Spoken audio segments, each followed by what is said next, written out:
It's not very often that a game trailer comes along and instantly gets everyone on its side. In an industry full of false promises, exaggerated advertising, and game cancellations left and right, it's difficult to get excited for what something might be from its trailer alone. But when Cuphead's first trailer was shown at E3 2014, it instantly had everyone talking about this gorgeous shoot-'em-up game with the classic animation style, leaving only the fiercest of skeptics to deny its potential. The visuals are beautiful, so the question now becomes whether or not Cuphead's gameplay lives up to the art style. Let's roll the dice and find out. Cuphead is a complex game. It has the art style of a Disney animation from the 30s mixed with the shoot-'em-up gameplay of bullet hell games from the past. It's also primarily a boss rush game with only 6 running gun stages compared to the numerous boss encounters the player will face. It's a game that stands out for sure, and the number one reason for that is the art style. When discussing the presentation of this game, it would be a disservice to say that it emulates older animation styles. Instead, Cuphead goes further by improving to the point of near perfection the hand-drawn rubber tube animation technique. This game runs at a near flawless 60 frames per second, which makes each gorgeous animation even more of an achievement. The backgrounds are beautiful and have hints as to which attacks will be coming next. The bosses are very creative and original to a T. This game is a visual masterpiece in every sense of the word. The story is fairly simple, as it should be for this type of game. Cuphead and his pal Mugman head down to the local casino, and being on a winning streak, the devil himself comes out and offers them a deal. But upon losing their dice roll, they lose the rights to their souls as well, only for the devil to suggest that they instead collect soul contracts from his debtors. As such, the duo heads out into the world determined to defeat the debtors, retrieve the contracts, and save their souls. It's a bit odd that a game so focused on animation tells its story through still images, but it's still cute, fun, and works for the type of game being played. The bosses themselves are the real stars of the show. There isn't much backstory offered on any of them, but they're still full of character. They taunt the player after a death, have animations that go from cocky to pissed to miserable depending on their phase, and each and every one is a memorable character by looks alone. Some are cute, some are creative, and others are absolutely nightmare-inducing. Like, look at this terrifying 8-ball. Oh my god, it's horrifying. The game features a film grain over everything as well, which might seem like it would be distracting, but instead only makes the entire experience feel more authentic. However, if there is something to complain about, it's that this game does tend to fail style over substance a bit with the foreground. There are often objects in front of the screen which look nice as they frame everything and give a good depth to the world, but it's incredibly frustrating to get hit by a projectile hidden by an object in the screen. There are also a few platforms that look bigger than their hitbox actually is, but both of these are minor issues that only cause maybe 1 or 2 deaths throughout the entire course of the game. The music isn't to be overlooked either. This old-style big band jazz music is absolutely marvelous and excellent for their corresponding boss fights, even going so far as to ramp up in excitement as the battle continues and even have some enemies move to the beat of the music. Everything is spot on and just a complete delight, and it's definitely a contender for best soundtrack of the year.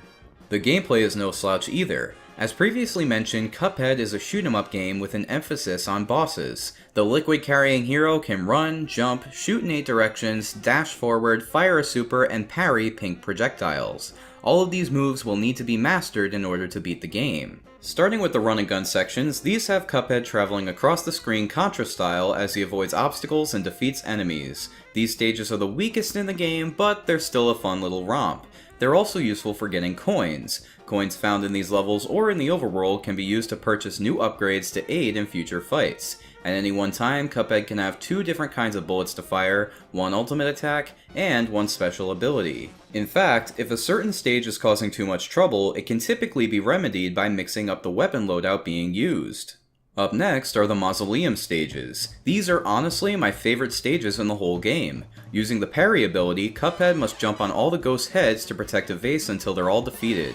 It's simple, fun, and a nice break from the insanity that awaits in the other stages. It would have been nice to have more of these available, and the inability to replay them is a poor choice on the developer's part, but for what they are, they're really fun. Lastly, the stars of the show here are the bosses. There are two types of boss encounters. The first has Cuphead standing either on solid ground or on some platforms firing at the boss until they're inevitably defeated. Each of these enemies also has multiple phases. Some require fighting lesser minions before even getting to see the main enemy, others will perform an insane transformation into a stronger form, a few even require special conditions to be met before they can be damaged at all. The one consistent aspect to all of these fights is that they're all challenging and they're all fun, making the only emotion felt after losing being a bunch of expletives followed by a strong desire to try again, and the only thought after winning being about what the game could possibly have in store next. The game even goes so far as to show how close you are to finishing a phase before dying, which is good to know as each boss only has one health bar shared through all of its phases, so if one phase is found to be particularly difficult, players can try using an ultimate move just before that phase starts in order to get it out of the way sooner. The lack of a health bar is also a good idea as it keeps tensions high throughout the entire fight, only allowing the player to take a breath after hearing that beautiful phrase, The second types of boss encounters are the plane levels. In these, Cuphead pilots a mini biplane, shooting bullets and shrinking down in size to dodge projectiles. These typically aren't as much fun as the regular fights, but they're still a blast and grant the game a bunch of extra variety to boot. That's the most impressive thing about Cuphead. Its variety. Despite the simple control scheme and numerous bosses with multiple unique phases, no two bosses feel repetitive. Each phase, each obstacle, each set of attacks always felt new and fresh, making for a game that refuses to get stale throughout its 9-hour playthrough. Most people who have heard of this game have been told two things. The game is gorgeous and the game is impossibly hard. Fortunately, that second statement is far from true. Yes, Cuphead is a challenging game, but it's not impossible. Its difficulty has been far overstated to the point where it's actually a meme. Now perhaps for people trying to 100% the game, will have moments where they pull their hair out from their head, but the main game is quite doable with the right set of weapons and power-ups.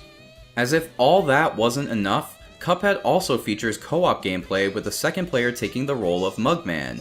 The bosses compensate for the change with extra health as well, so the fight always feels fair. Plus, after beating the main game, Expert Mode is unlocked for an even greater challenge. And each stage grades you on your performance, meaning that to 100% everything, the bosses must be completed with absolute, meticulous perfection to get an S rank. Not all is bright and cheery in this game, however, the complaints are minor. I've already mentioned the foreground and platform issues, but Cuphead does have a few others that stand out.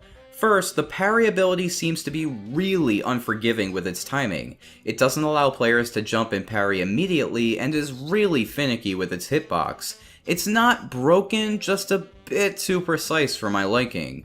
Plus, certain things like being able to do a pacifist run on the non-boss stages aren't pointed out clearly enough and could go completely missed unless the player just so happens to try it out or look online. There's also the ultimate moves, which are cool and do help in a pinch, but the offensive ones leave Cuphead super vulnerable after being performed, and they almost seem even weaker than some of the standard shot's super moves, which is disappointing.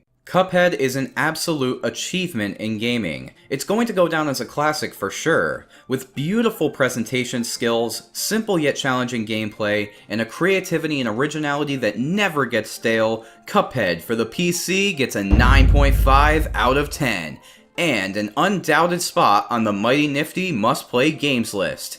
Whether it's a sequel to Cuphead or another game, I can't wait to see what MDHR has in store next. That being said, I hope you enjoyed this review. If you did, be sure to like and subscribe for more Mighty reviews, dissections, and other gaming content. And as always, have a mighty nifty day today.